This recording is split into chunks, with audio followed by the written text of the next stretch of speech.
Na ką, tęsiam trečią dalį, kas žiūrėjo antrą, matėm, kad viskas eina link to, kad jisai kažkur veda, apie kažkokius satanistus, Tibidžošą, kažkuriuos nusidėjusius tenais tuos pastorius, apie dar kažkais ten ir visą laiką veda apie kažkokius neteisingus, apie denominacijų apie tą denominaciją, kuris, sakysim, įsižeidusių denominaciją kalbėjo. Ir kur jis veda, kur Tauras mus veda. Paklausykim, nes, tiesiog įdomu, apie ką jis čia šneka, taip nelabai aiškiai. Tai faktas, kad yra labai daug tų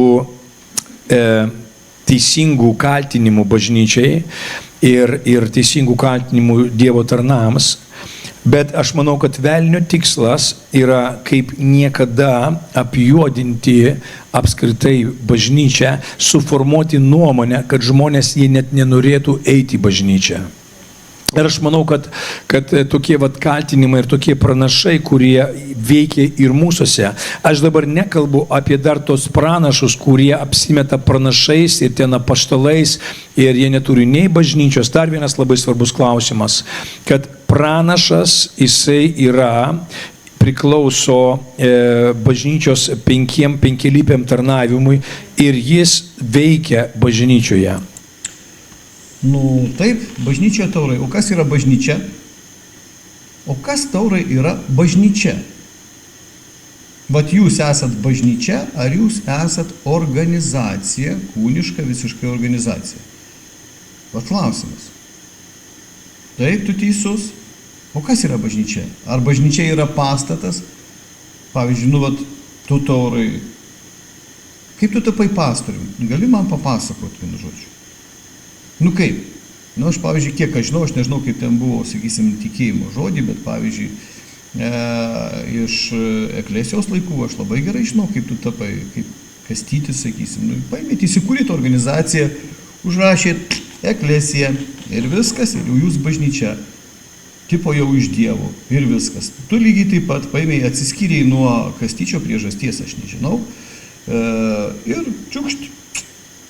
Užsidėjot prabudimas, dabar aš jau pastorius, o jūs paskyrė. Kas pastorium? Pastorium tai paskyrė tas negerėtis, Kastytis, tave ir Viorelą. Kodėl paskyrė? Todėl, kad reikėjo kažką tai pasakyti prieš mane, Ir jūs palaikėt Kastyčio pusę, nors jūs puikiai žinojot, ką Kastytis daro. Ir po to jūs nuo jų atsiskiriat. Tai kas yra bažnyčia? Bažnyčia yra gyvenimas Kristuje, o ne jūsų organizacijos, kurias jūs, vienu žodžiu, sukūrėte kūniškai.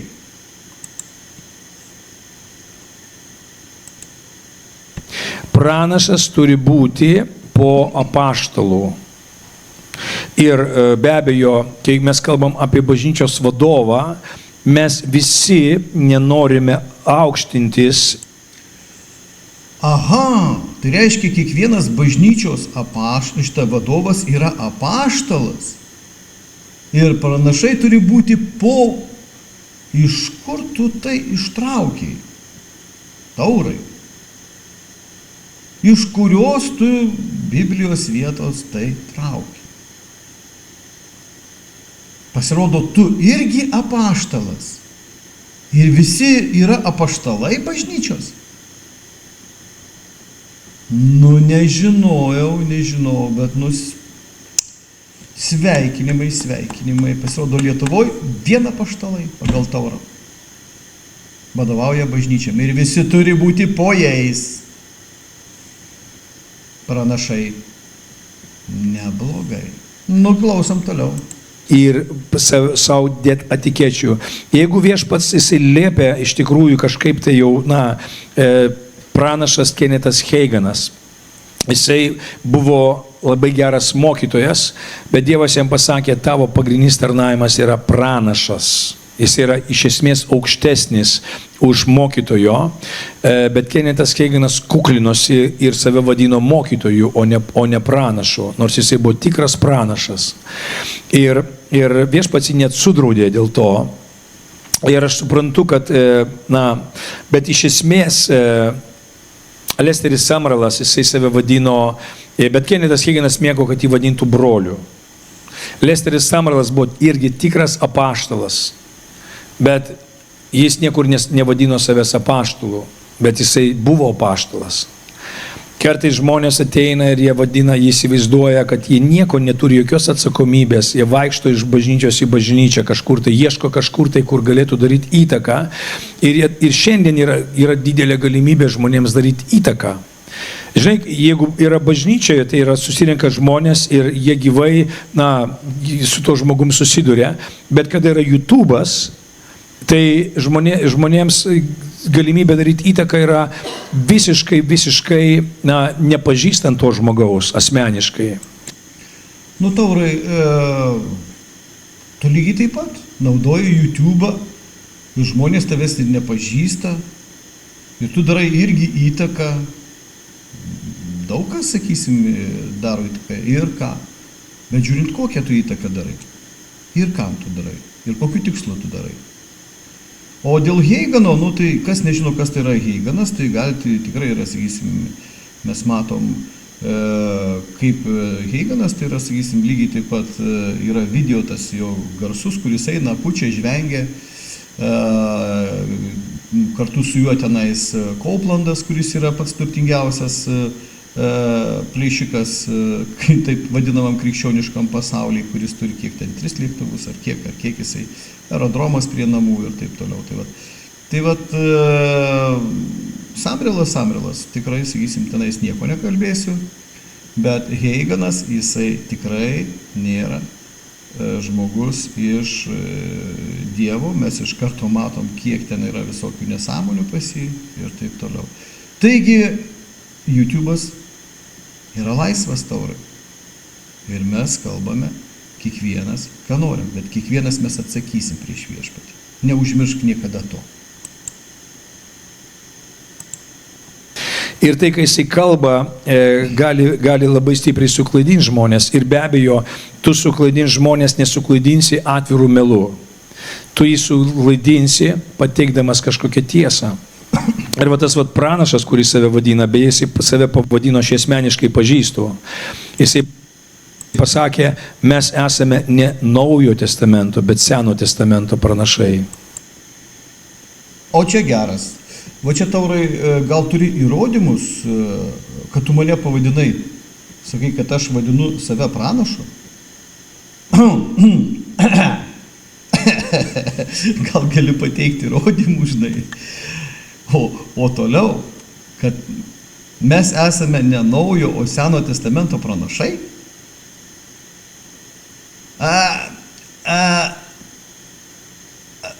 Iš kur tu tai ištraukiai, Taurai? Galima įrodymus ant stalo pateikti.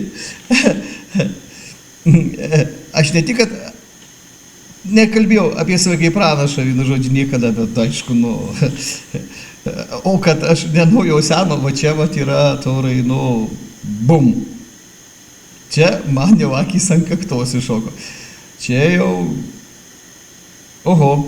geras pareiškimas, bet būtų gerai, kad tu pateiktum ir įrodymus, o ne šiaip savo. Numetei kažkokią frazę ir dabar turi visi tavim patikėti. Taurai, visą laiką tam yra įrodymai, yra faktai, yra Biblija, prašau, pateik. Čia jau Biblijos nereikia, čia reikia pateikti faktus, nes tu dabar, sakai, kad pažįsti mane ir aš tau tai sakiau. Taurai, kiek mes kartu su tim esam kalbėję. Va taip atvirai. Ilgiau negu, sakysim, gal minutė ar kiek. Aš vargiai atsimenu, žinai, nes, neturėjau simpatijos aš tau, tu mėgdavai visą laiką pasiklausyti, kas šneka ir labai būdavo nemalonu, kada tu prieidavai ir pasiklausinėdavai kitų pokalbius. Todėl, kad aš tau tai sakiau, tai yra melas. Ir aš tokių dalykų tikrai nesakiau. Pateik įrodymus, prašau. Pagalvok vieną apie tai. Ir aš manau, kad ką jis norėjo pasakyti, kad mes rūstybę nešame. Ir dabar dar pavarė melų ir dabar, supranti, išvadas daro, kad aš nešu rūstybę. Bravo, Taurai, bravo, šaunuolis. Ir va, tas brolis, kuris man atsiuntė, vieną iš kriterijų jisai pats įvardino. Sako, iš to brolio nesijaučia meilės. Nu, vat, man įdomu, kas ten jam tą video atsiuntė. Jeigu kažkas žiūrės šitą video, nu, parašykit man, kas jam nusiuntė. Nesijaučia meilės. Kaip gali jaustis ar nesijausti meilė? Pagal ką jie nustato? Pagal ką tas, aš nežinau, galbūt jis iš vis nesakė, nes Tauras žiūriu, nu, išgalvoja daug, žinai. Tai pagal ką tu nustatai, Taurai, tas brolis nustatė, kad pas mane yra ar nėra meilės.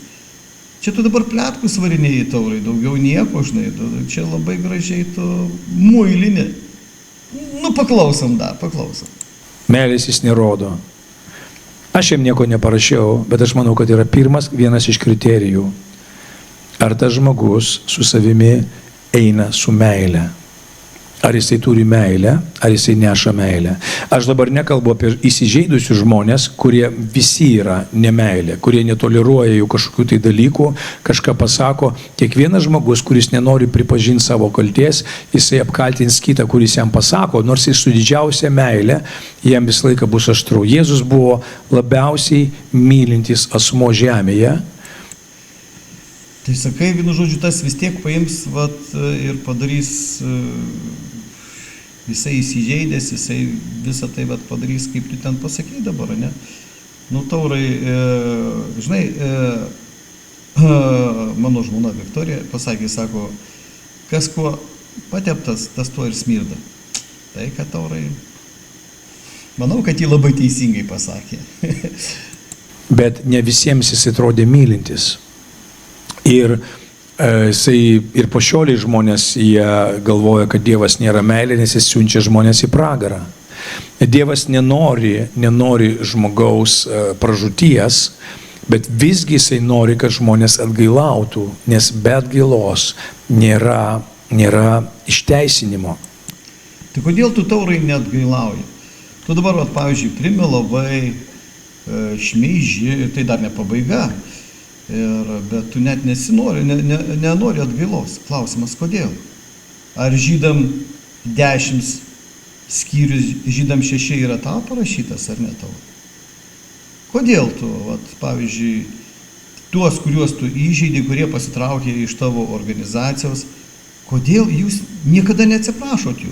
Jūs įžeidžiat, ir viešai, ir neviešai. Kodėl jūs neatsiprašot jų? Kodėl neatgailauja dėl to? Bet tyčiojasi iš tų, kurie išėjo iš organizacijų ir įsižeidė.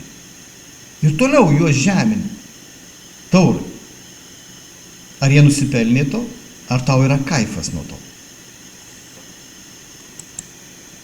Jėzus kraujas neveikia.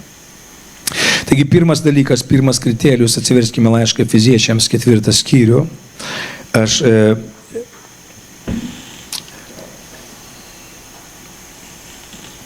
Ketvirtam skyriuje yra aprašomi būtent tas penkialypis tarnavimas.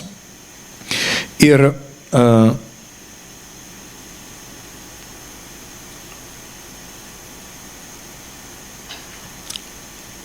aprašant, kad būtent jie yra skirti, šitie penkialypis tarnavimas, išlavinti šventosios tarnavimo darbui. Paskaitykime gerai.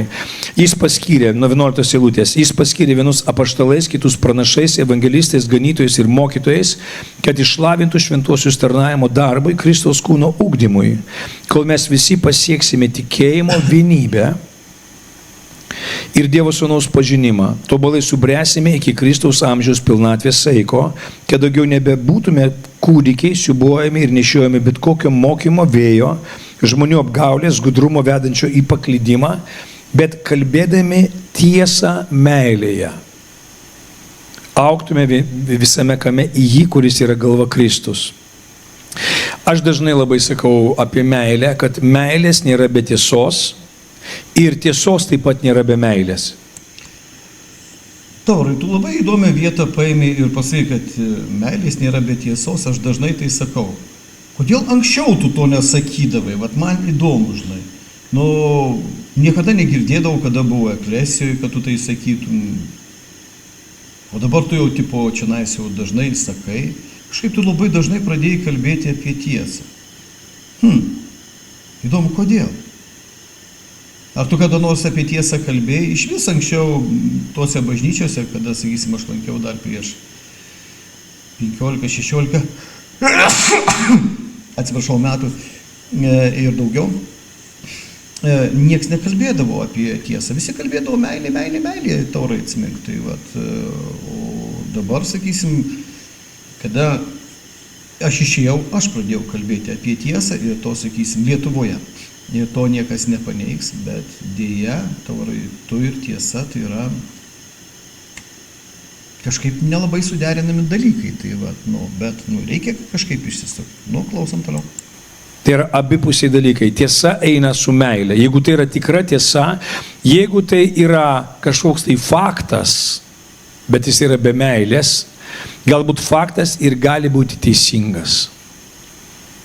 Bet jeigu nėra meilės, klausimas, koks tikslas yra atskleisti tam tikrą tiesą.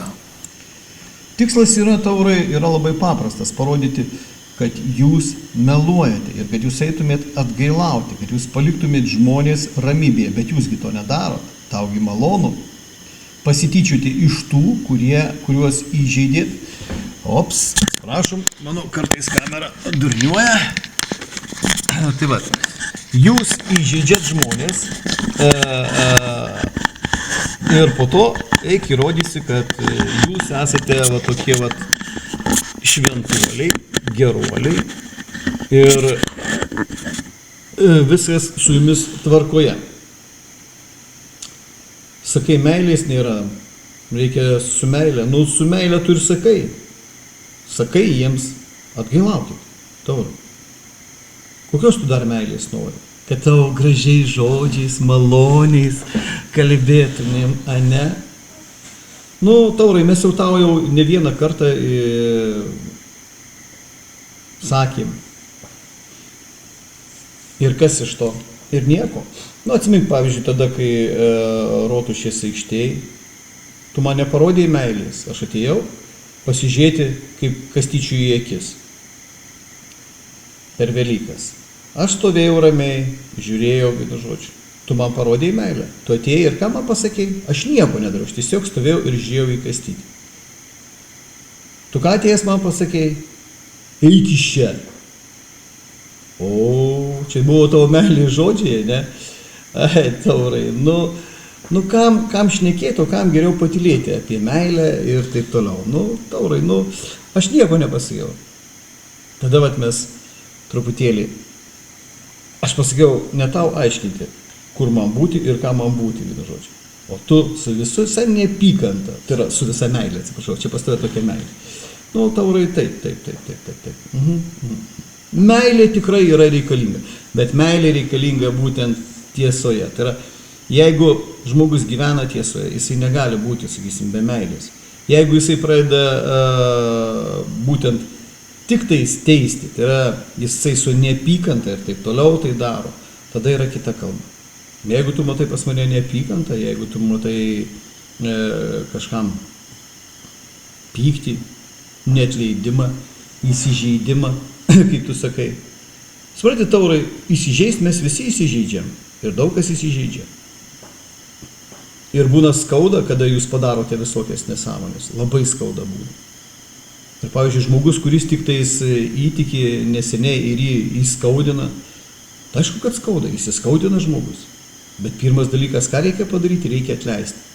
Jeigu tu pameni, aš parašiau iš karto laišką atsiprašymą dėl savo nesusivaldymo ir taip toliau, nes gavau smūgį tokį, kokio mažo nebuvo.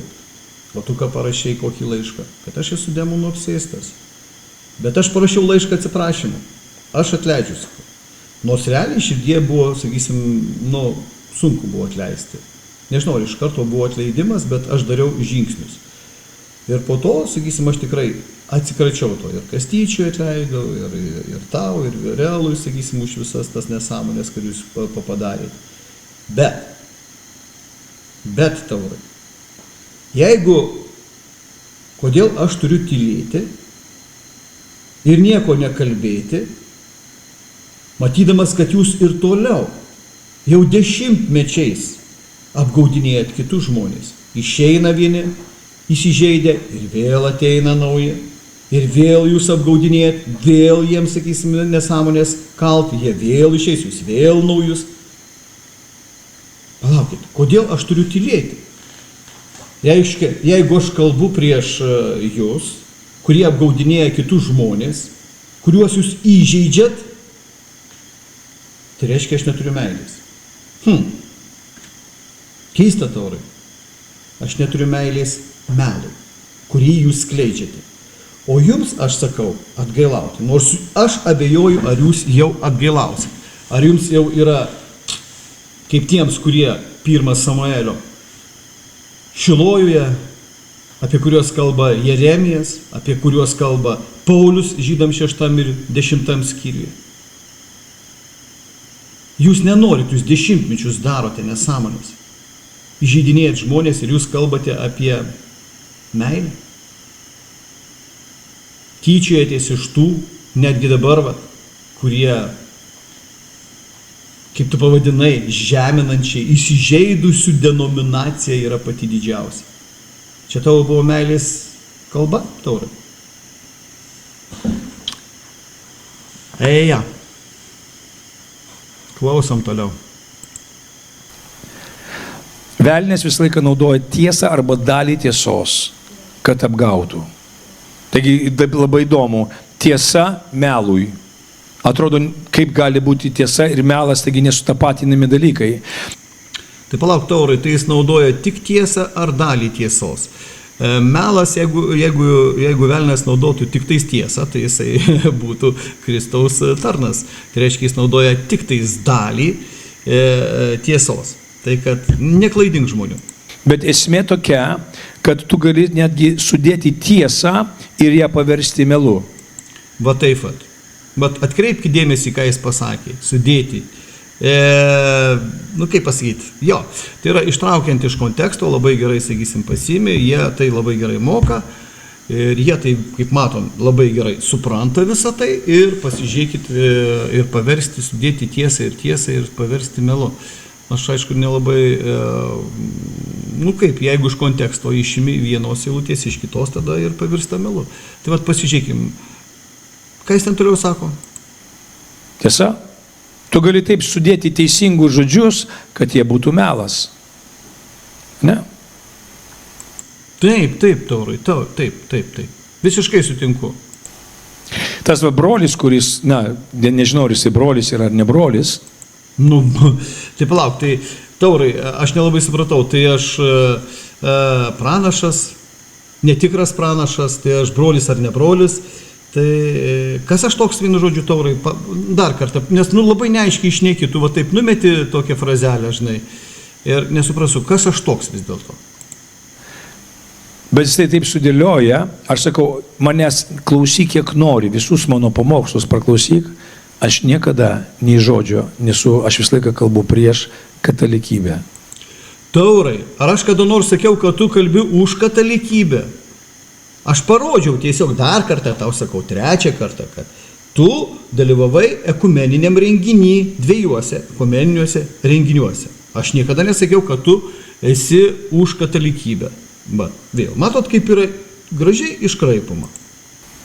Nei žodžio su katalikais, bet esmė tame, kad tai yra žmogus, kuris sėdi, peržiūri, įsivaizduok, kokiam reikia būti oliam darbininkui ir klausimas, dėl ko jisai dirba, kad perklausyti visų pamokslus. Taurai, aš tikrai visų pamokslų neklausau. Čia jau yra perdėta. Aš net tavo, sakysim, visų pamokslų, supranti, iš eilės, net neklausau, žodžiu. Yra pas mane atranka labai graži, žinau, kur jūs meluojate, kuriuose pamoksluose meluosite, tai ir pasižiūriu. Dabar labai sudomino, sakysim, pranašo tarnavimas. Labai sudomino. Šitas pavadinimas, todėl ir pasižiūrėjau. Bet kad. Tai išgirsiu, čia aš tikrai nesitikėjau. Tai, kad, nedaugink, taurai, nedaugink.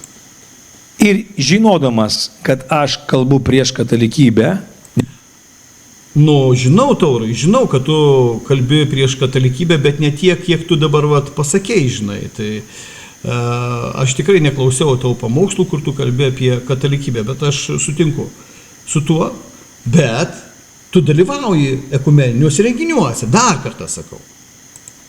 Nes jis klausosi visų pamokslų, jisai Ne, Taurai, neklausau aš tavo visų pamokslų, nereikia čia, nereikia. paima ir iškerpa būtent tą gabaliuką, kur tarsi susideda, kad aš esu už katalikybę ir kad raginu žmonės tarsi. Nu taip, Taurai, tugi pats pasakėjai, čiagi tavo žodžiai, sakysim, tai gali pasiimti visą pamokslą ir paklausyti. Tu aiškiai pasakai, kad kviečiu katalikus, kurie yra įtikėję Kristų. Tai yra tavo žodžiai, šitą Taurai,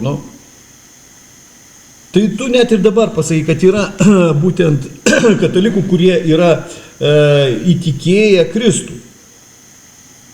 Tavo žodžiai, Taurai. O dabar iš konteksto aš nieko neišiminėjau, tam, kad tu tikrai neprisikabintum, viską atsakau į tavo klausimus. Taigi ne mano žodžiai. Žmonės tiesiog klauso ir tegu daro išvadas. Tu pats šneki. Ar aš ištrauksiu visą tai, sakysim, jeigu tu ten, sakysim, kažką tai kalbėjai prieš katalikybę ir po to ne, tu kvietėjai į maršą ir po to pasakėjai, kviečiu ir katalikus, kurie yra įtikėję ir kaip tu ten dar sakėjai, reikia pasižiūrėti. Tai iš kokio konteksto aš išėjau? Kur aš iškarpiau?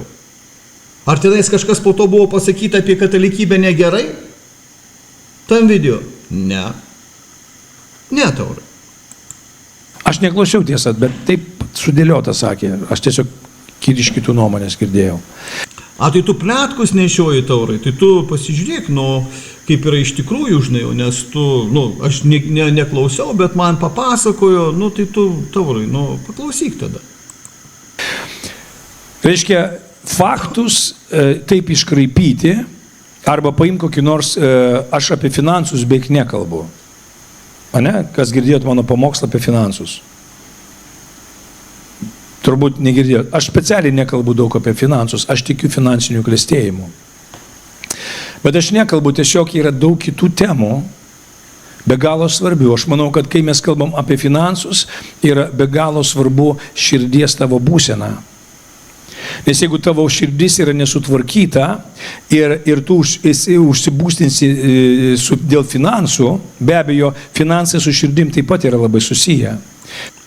Tai dabar aš matau, kad jau atėjo laikas trečiai daliai pabaigti, dabar jisai kalbės apie finansus. Taigi,